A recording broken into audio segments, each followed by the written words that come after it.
some of the older stuff, they used to take like a black Sharpie marker, just black out what they didn't want and then rescan it. And I'm going to show you how they do that. When I say they cover something up with black, this is what I mean. Oh, what do we got here, NASA? Whoa! There's numerous photos that they do this in. Numerous. I can't even count them. You know, look at some of this stuff. But this is what's going on. This is what NASA's doing. And then they release this stuff to the public.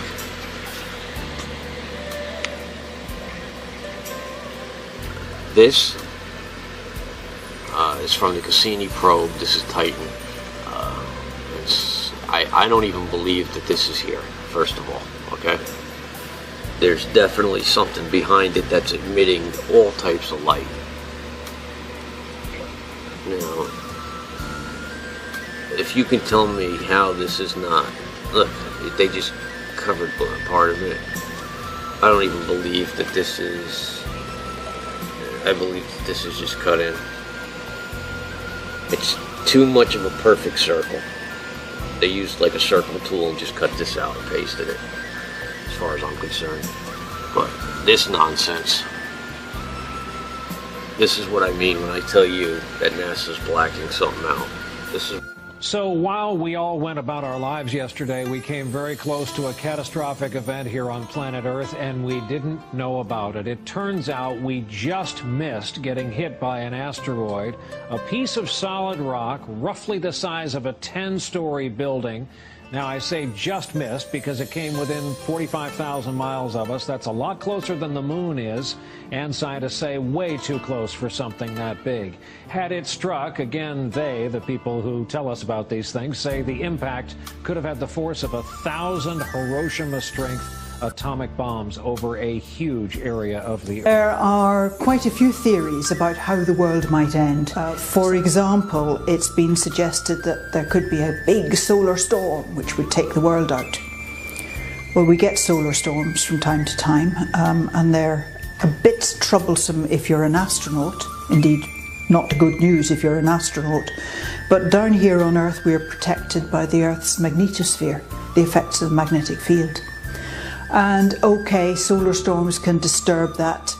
They can produce currents in power lines that sometimes cause trouble. They can take out satellites, stop satellites working. So they could affect our GPS and any telephone calls that go by satellite, for example. But they're not going to end the world.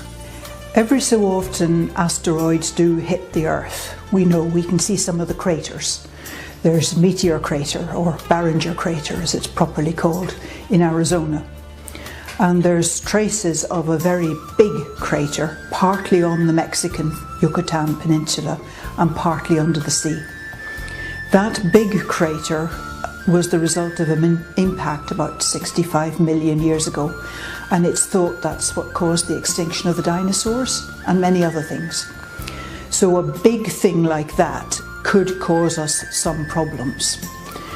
Broadly speaking, what happens is when something big like that impacts, it not only makes a crater, it kicks up a whole lot of dust into the atmosphere.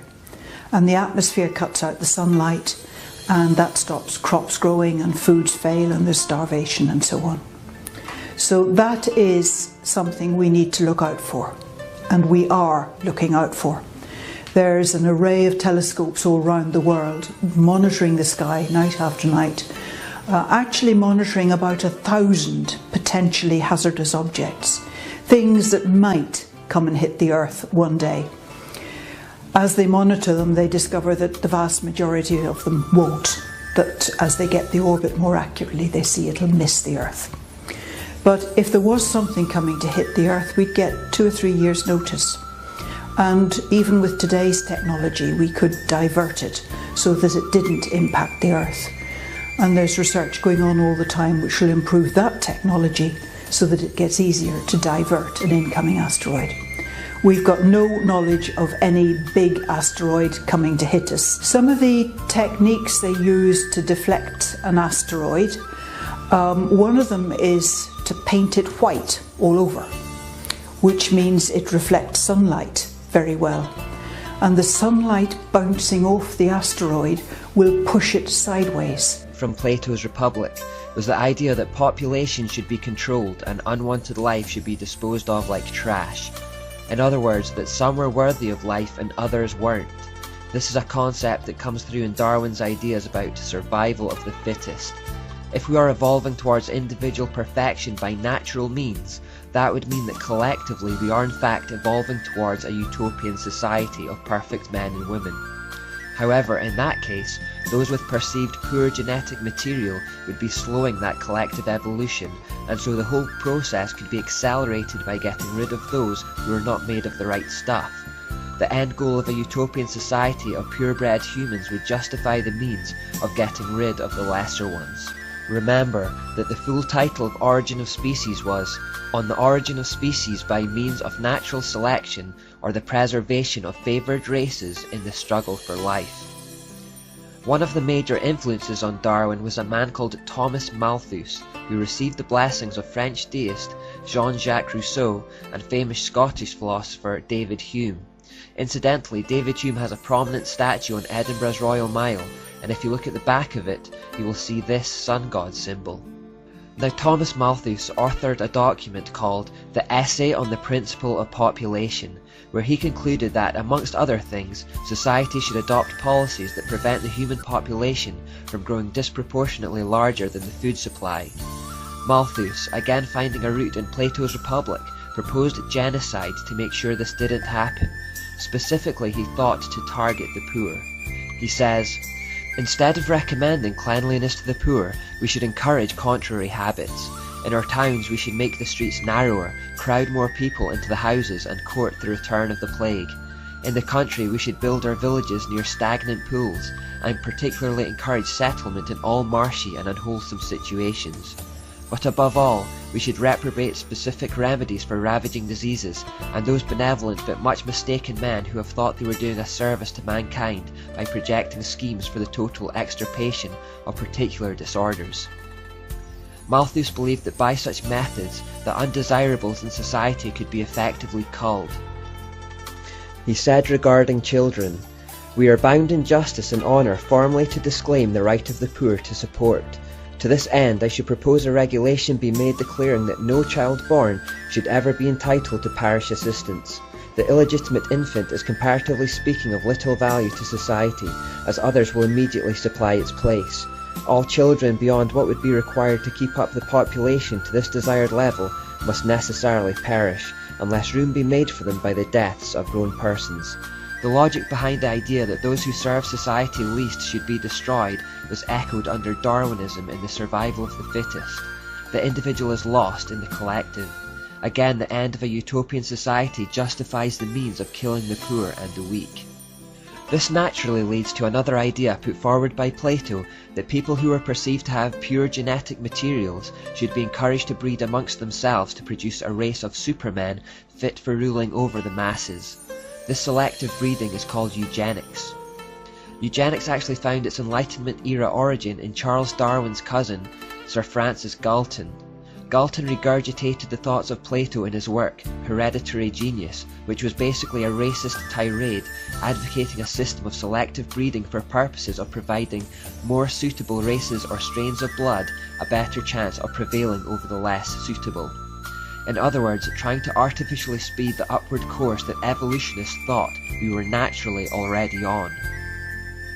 In truth, selective breeding had been practiced for some time amongst the elite.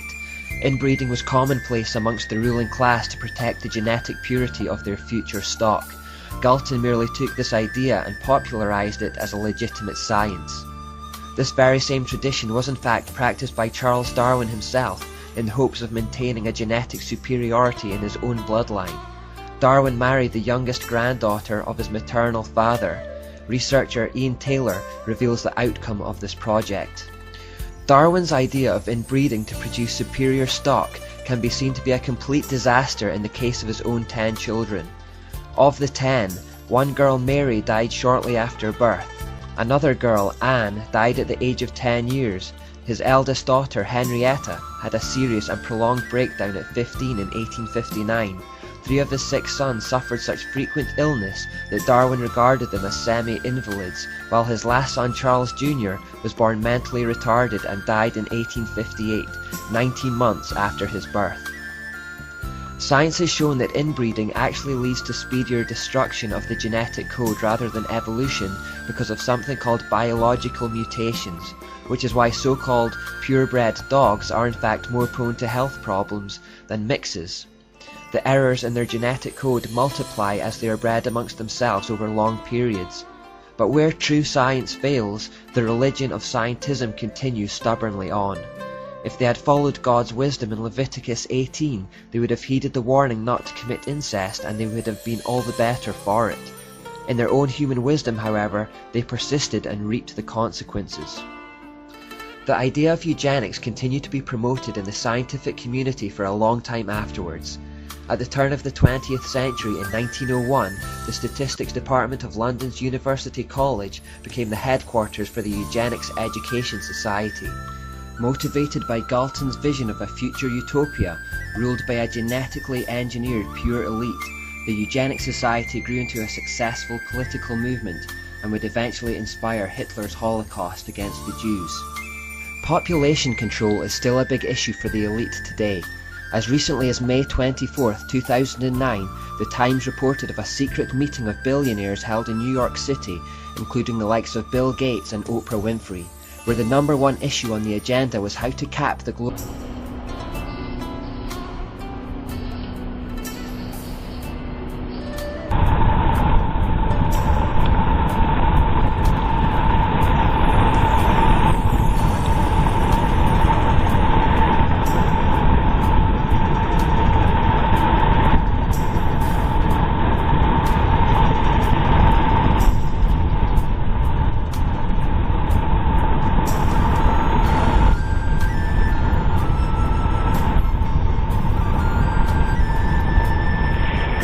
Look at it. This is what's washing up. And as it washes up, it's bringing all these jelly things. What is that?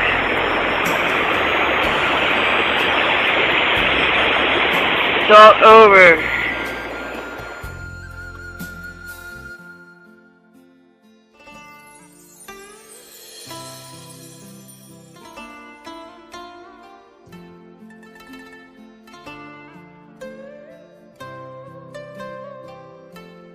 State warns on EMP.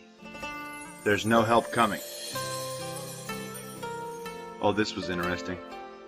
Washington.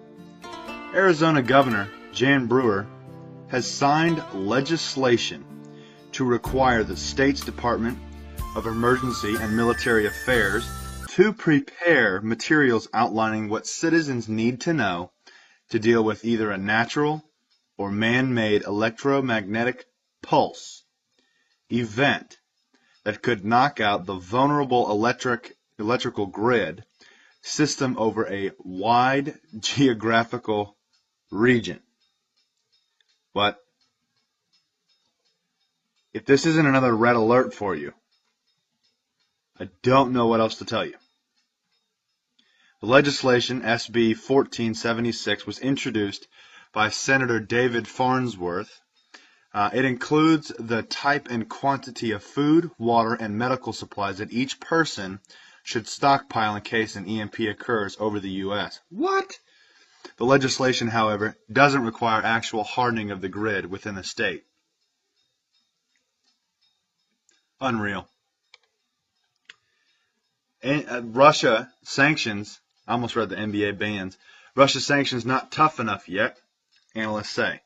Well, if they get any quote-unquote tougher, they're going to be really attacking Putin, and that's just going to make him mad. I mean, it's not doing anything. It's actually creating another financial system to fall back on when this one collapses. So, do you believe in global warming? Yes, I do. Global warming is a bad way to phrase it. Do I believe in climate change? Yes. Yeah, to an extent I do. Yes. Yes. Yes. Why do you believe in global warming?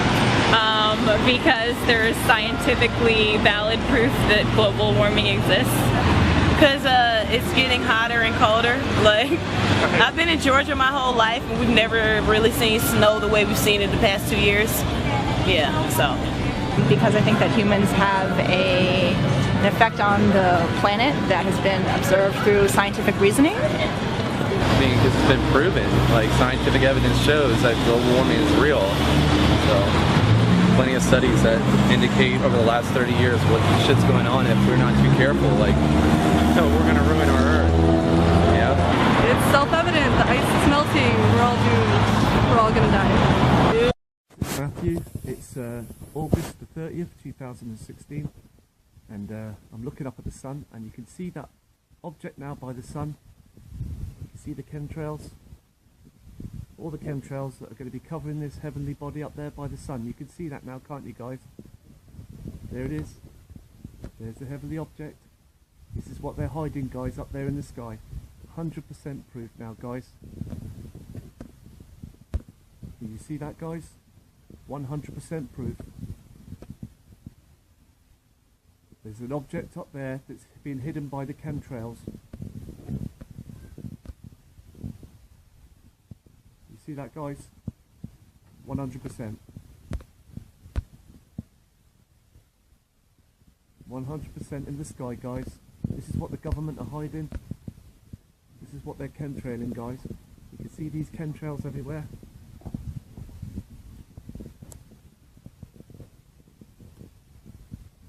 This is what they're hiding. There's the heavenly object, guys.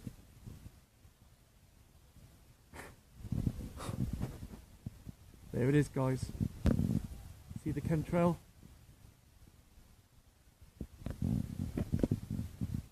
is what they're hiding up there, guys. There's the sun, or the artificial sun, or something else. I don't know what it is, but there is the heavenly object. Chemtrails.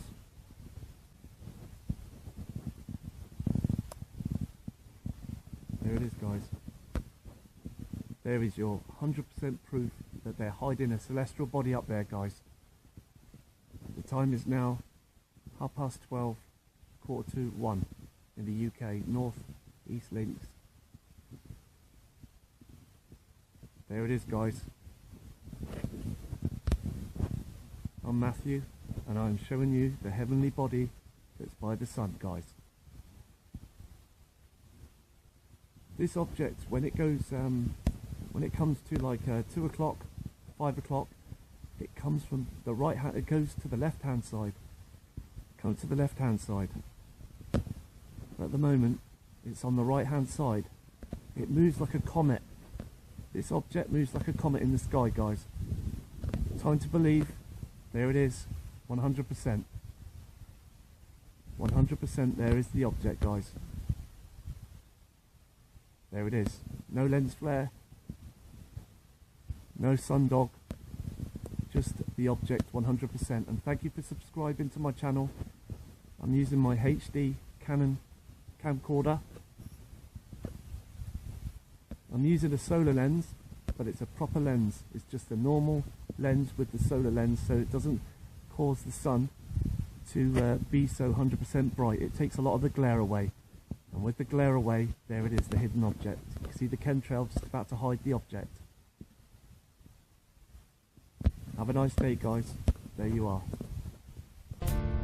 No doubt, our fascination with the night sky traces back to the dawn of our species. The movement of stars across the sky, the endless cycles of the moon and sun, the passage of seasons and years defined the arc of our lives and inspired a sense of wonder.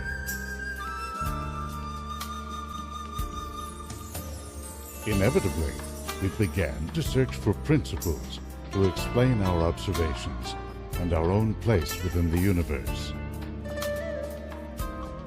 The first known astronomers lived in ancient Sumer in present-day Iraq about 4,000 years ago.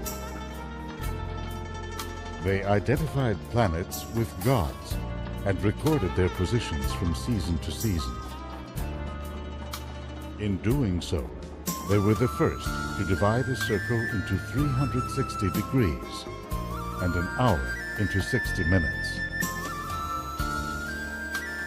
The Babylonians took astronomy to a whole new level, using mathematics to track star positions.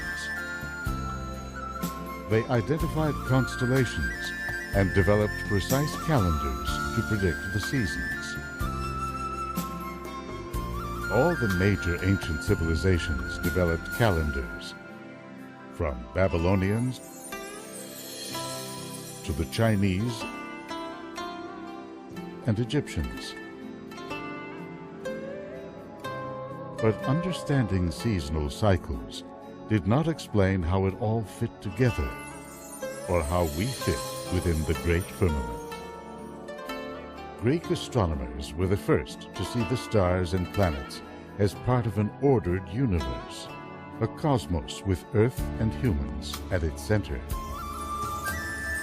The great philosopher Aristotle imagined a system of 55 concentric crystalline spheres that held the celestial objects. Each sphere would rotate independent of the others, with a unique velocity and direction. This idealized structure not only provided order to the universe, it defined the relationship between humans and the gods, who occupied the pristine outer spheres. The mathematician Pythagoras saw a fascinating pattern in the movements of planets. They embodied a series of mathematical ratios. Venus orbits 3 times for every one of Mars. Jupiter 5 times for Saturn's 2. These harmonies became known as the music of the spheres. But there were some disharmonies that needed explaining. Planets varied in brightness. Some appeared to switch direction. Still assuming that all revolves around Earth, the astronomer Claudius Ptolemy explained these puzzling patterns with an elaborate model of orbits within orbits. As Mars cycles through, it appears to go left from our point of view, then right. One astronomer, Aristarchus of Samos, saw the flaw in this model. He realized that Earth actually revolved around the Sun.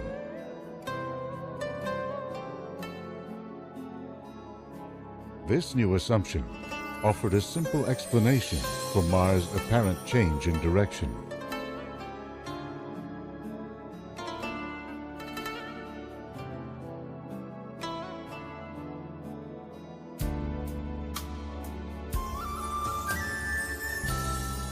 Aristarchus faded into history, his ideas shot down by the well-respected Hipparchus, who felt obliged to defend the geocentric point of view. It took another 18 centuries for the heliocentric model to get another hearing at the dawn of the scientific revolution. By reintroducing it, the Polish scientist Nicholas Copernicus revitalized the push for a scientific explanation of planetary motions. Finally, in the 17th century, the laws of planetary motion were cemented by Johannes Kepler in his book Astronomia Nova. He published the book in 1609, the same year Galileo pioneered use of the telescope. By noting that the planets orbit in ellipses rather than perfect circles, Kepler showed how they can change speeds in the course of an orbit, or grow brighter by moving closer to Earth. Like Pythagoras so many centuries before, Kepler was fascinated by the lockstep relationship between some planetary orbits, what we now call resonances. To Kepler, these harmonies were evidence of the perfection of creation. They were the work of the ultimate master of geometry, God. Astronomers today, with their telescopes and algorithms, see these orbital patterns as a window into the early days of our solar system. Far from an ordered, perfect system, our solar system was formed in a violent and chaotic period that accompanied the birth of the sun and led to the improbable emergence, you might say survival, of a planet we call Earth. It all begins about 5 billion years ago. Somewhere out in the galaxy is a dense and expansive cloud of dust and gas. At just above absolute zero in temperature, it's cold enough for molecules to form. The dense region within this cloud begins to slowly collapse in on itself. A slight spinning motion in the cloud causes the gas to flow in along a disk. As it reaches the center, the gas releases energy in the form of heat, forming a protostar with temperatures rising to several thousand degrees. High-speed jets begin to shoot out of its poles. After a few million years, thermonuclear fusion begins in the core.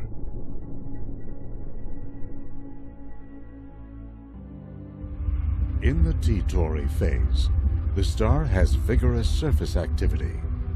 Solar flares and eruptions account for their varying brightness.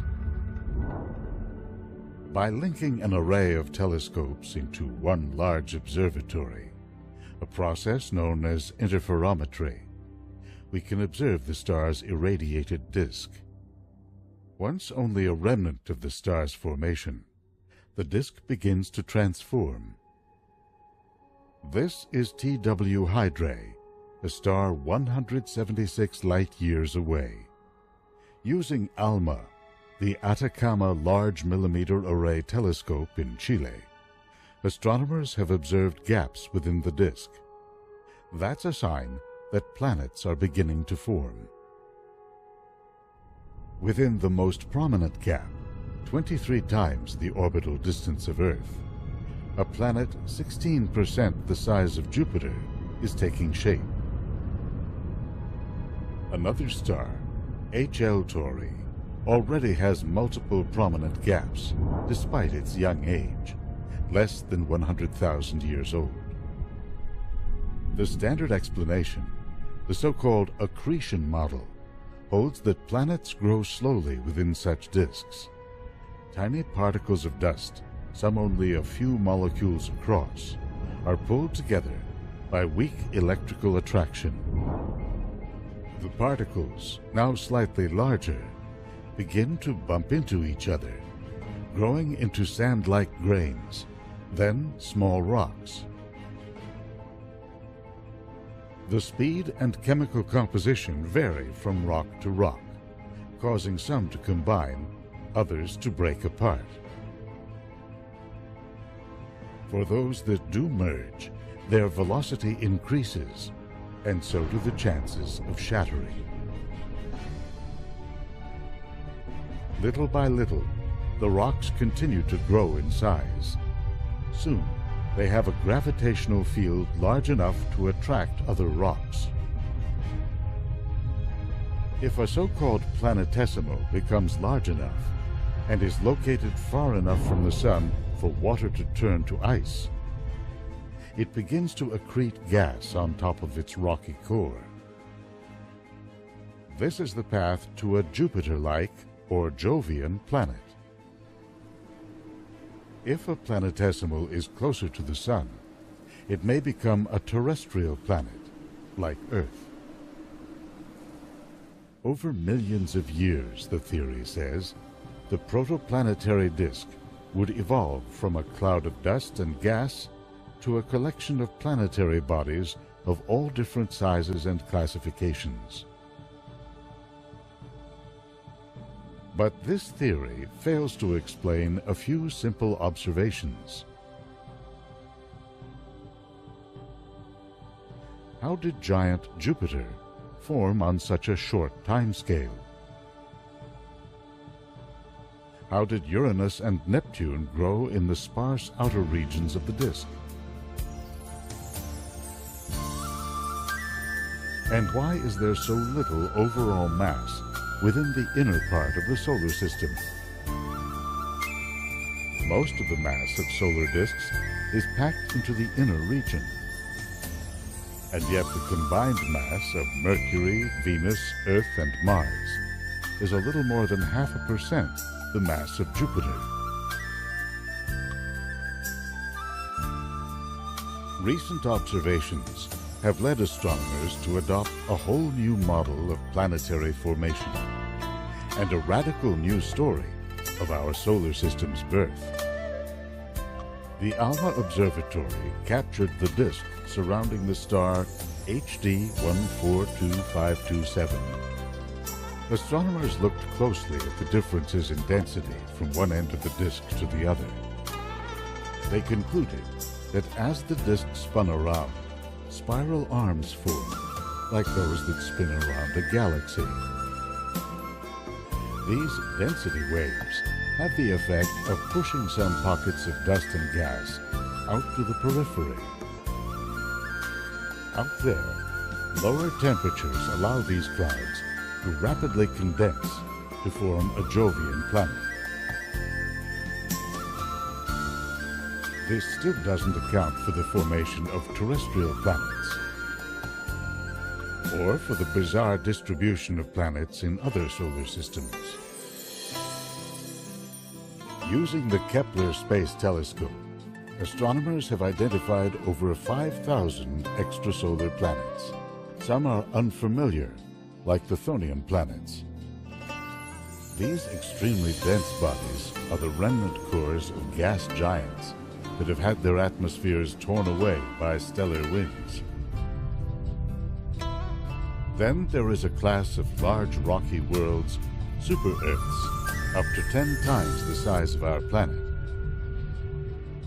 The majority are of a type foreign to our solar system, large gas planets that orbit close to their parent star. Some are packed so close to the star that their orbits take only days or months. These giants would have formed further out and migrated into the center, drawn by gravity. Scientists now believe that our solar system was not immune to such dramatic planetary movements. A new theory suggests that it happened over the course of about 600,000 years in a series of events they call the Grand Tack. The story begins during the early stages of solar evolution. A super-Earth could have formed near the core of the solar nebula. Soon after, the Sun came to life when nuclear fusion ignited in its core.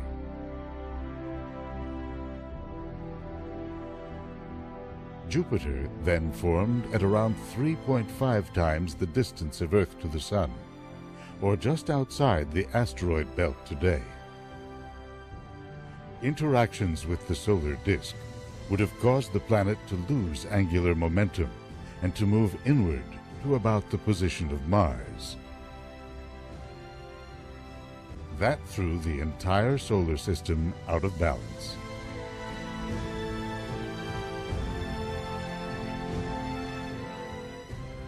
As it moved inward, Jupiter captured some of the rocks and planetesimals. It sent others into a flurry of shattering collisions. These collisions reduced much of the mass of the inner solar system to dust and small rocks, which then would have drifted down into the Sun. Our hypothetical super-Earth would have suffered a similar fate. If not destroyed by a series of unrelenting collisions, it would likely have been consumed by the Sun.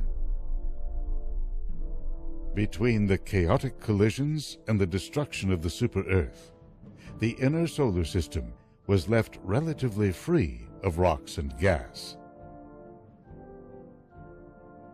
Then, something happened to Jupiter. It now began to move back toward the outer solar system. It was propelled by a type of gravitational interaction known as a mean motion resonance.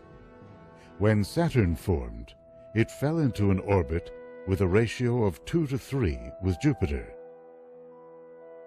The two planets tugged on each other and over time dragged each other farther and farther from the Sun. Meanwhile, with its remaining mass ground into minuscule fragments, the inner solar system was left with a clean slate. Terrestrial planet formation would begin again. The result, a whole new collection of small terrestrial planets. Mercury, Venus, Earth, and Mars. The power of the grand tack theory goes beyond the formation of these small rocky planets. In the standard understanding of solar system formation, terrestrial planets form early on. They not only grow large, but attract an excess of hydrogen, helium, carbon dioxide, methane, and other volatile compounds. These first-generation planets have highly dense atmospheres that are 1,000 times thicker than ours. Extreme surface temperatures make them uninhabitable. Earth, a second-generation planet, formed with a comparatively thin and shallow atmosphere, resistant to overheating, yet substantial enough to support moderate temperatures. With these initial conditions in place, Earth developed into a habitable world, home to over 8 million distinct species of plants and animals, and untold others that have come and gone over its long history.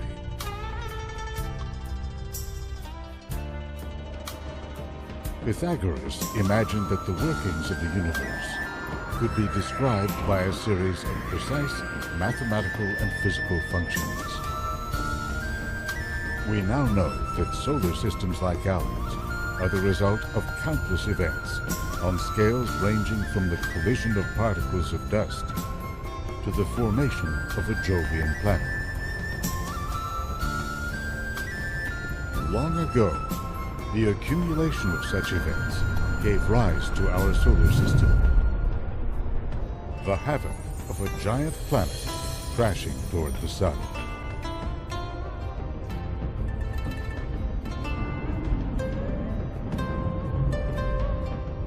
The depletion of mass in the inner solar system.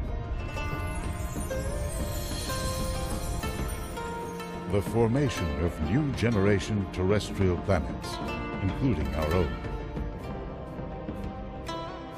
As we scan the galaxy now for evidence of other worlds, we ask, is the story of Earth a common one, or is it wholly unique? For all we are learning about the universe, astronomy today is defined by ever deeper layers of unanswered questions.